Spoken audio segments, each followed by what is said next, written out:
Welcome back to Hindi യൂണി. ഇന്ന് നമ്മളെ basic സീരീസിൽ നമ്മൾ പഠിക്കാൻ പോകുന്ന ഒരു വേർഡ് ചൂട് എന്നതിനാണ്. നമ്മൾ എപ്പോഴും പറയാറില്ലേ നല്ല ചൂടുണ്ട്, അല്ലെങ്കിൽ ഇതിന് നല്ല ചൂടുണ്ട്, എനിക്ക് നല്ല ചൂട് എടുക്കുന്നുണ്ട് എന്നൊക്കെ പറയാറില്ലേ.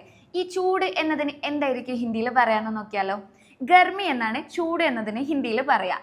ഇതിപ്പോൾ ഒരു നല്ല ചൂടുള്ള പക്കോട എന്നൊക്കെ പറയാനാണെങ്കിൽ നമുക്ക് ഗർമാഗരം പക്കോട എന്ന് പറയാം. അതല്ല കാലാവസ്ഥയെക്കുറിച്ചൊക്കെ പറയാനാണെങ്കിൽ ഗർമി എന്ന് തന്നെയാണ് പറയാം. അവിടെ നമ്മൾ ഗർമ എന്ന് പറയില്ല. സ്ത്രീ ആണെങ്കിലും പുരുഷനാണെങ്കിലും ഒക്കെ നമ്മൾ ഗർമി എന്ന് തന്നെയാണ് പറയാം. ഇപ്പോൾ ഉദാഹരണങ്ങൾ പറയുമ്പോൾ നിങ്ങൾക്കത് കൂടുതൽ മനസ്സിലാവും. അപ്പോൾ ഇന്ന് നല്ല ചൂടാണ്, ഇന്ന് വളരെ ചൂടാണെന്ന് നമ്മൾ എങ്ങനെയാണ് ഹിന്ദിയിൽ പറയാൻ നോക്കിയാലോ. ഇന്ന് എന്നതിന് എന്താണ് ഹിന്ദിയിൽ പറയാം? ആജ്. വളരെ എന്നതിന് നമ്മൾ എന്താണ് ഹിന്ദിയിൽ പറയാം? ബഹുത് എന്നാണ് എഴുതുക. പക്ഷെ അത് പ്രൊനൗൺസ് ചെയ്യുമ്പോൾ ബൊഹോത്ത് എന്നാണ് പ്രൊനൗൺസ് ചെയ്യുക. സോ ഇന്ന് വളരെ, ആജ് ബൊഹോത്ത്. ഗർമി ഹെ, ചൂടാണ്, ഗർമി ഹെ. ആജ് ബൊഹോത്ത് ഗർമി ഹെ എന്ന് പറയാം. ഇന്ന് വളരെ ചൂടാണ്. ഇനി അതേപോലെ ഇന്നലെ ചൂട് കുറവായിരുന്നു എന്നൊന്ന് പറയാം നമുക്ക്.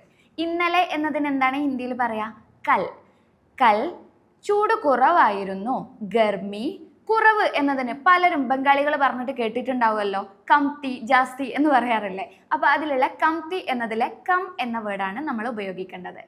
ഇന്നലെ ചൂട് കുറവായിരുന്നു എന്ന് പറയാൻ നമുക്കപ്പോൾ കൽ ഗർമി കം ധി എന്നാണ് പറയുക. ധി. ഓക്കെ, ആയിരുന്നു എന്ന് പറയാൻ വേണ്ടിയിട്ട് ധി എന്നാണ് പറയുക.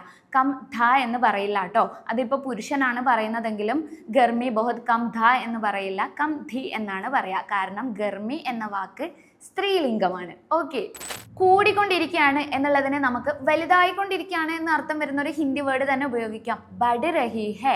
ബഡ് രഹാ ഹെ എന്ന് പറയരുത്, ബഡ് രഹി ഹെ എന്ന് തന്നെ പറയണം. അബ് ഗർമി ബഡ് രഹി ഹെ. ഇപ്പോൾ ചൂട് കൂടിക്കൊണ്ടിരിക്കുകയാണ്, സഹിക്കാൻ പറ്റുന്നില്ല. ഇപ്പം നിങ്ങൾക്ക് ഈ ക്ലാസ് മനസ്സിലായിട്ടുണ്ടെന്ന് വിശ്വസിക്കുന്നു. മനസ്സിലായിട്ടുണ്ടെങ്കിൽ നിങ്ങൾക്കറിയാവുന്ന ഒരു കമൻറ്റ്, എന്തെങ്കിലും ഒരു സെൻറ്റൻസ് നിങ്ങൾ ക്രിയേറ്റ് ചെയ്തിട്ട് കമൻറ്റ് ബോക്സിൽ രേഖപ്പെടുത്തുക. മിൽത്തെ ഹെ അഗ്ലെ വീഡിയോ മേ തബ് തക് के लिए बाय बाय.